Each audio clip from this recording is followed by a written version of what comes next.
কেউ যদি গোপনে গরিব হয় কিন্তু বাইরে থেকে সচ্ছল মনে হয়, তাহলে কি জাকাত দেওয়া যাবে? সম্ভবত প্রশ্নকারী এটাই বোঝাতে চেয়েছেন, সমাজের মধ্যে এমন কিছু মানুষ রয়েছে যারা আসলে গরিব, কিন্তু সামাজিক অবস্থান চলাফেরা এটা খুব স্বাভাবিক মনে হয়।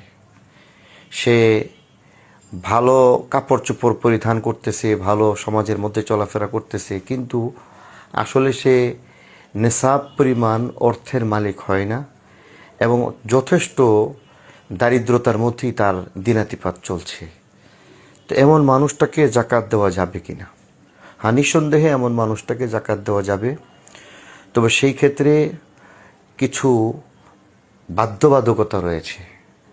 যেমন একজন মানুষ যিনি জাকাত গ্রহণ করবেন, তার ক্ষেত্রে প্রথমত শুধু নেশাব সমপরিমাণের টাকার মালিক না এমন ব্যক্তিকেই আমরা জাকাত দিয়ে দিব, বিষয়টা এমন না।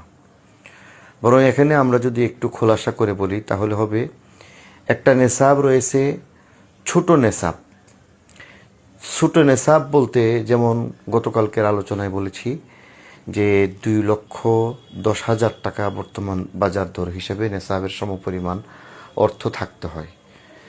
কিন্তু একজন মানুষ তার এই সমপরিমাণ অর্থ বা সঞ্চয় যদি না থাকে, কিন্তু তার উপস্থিত টাইমে এই সমপরিমাণ টাকা আছে, বছর পরিক্রমার ছাড়াই তার কাছে বর্তমানে ইনস্ট্যান্ট তার কাছে সেই টাকাটা রয়েছে, এমন ব্যক্তিকে জাকাত দেওয়া যাবে না। অথচ একজন মানুষ যখন এই বছরে 2,10,000 টাকার মালিক হয়, তার জন্য জাকাতটা ফরজ হবে আগামী বছরে।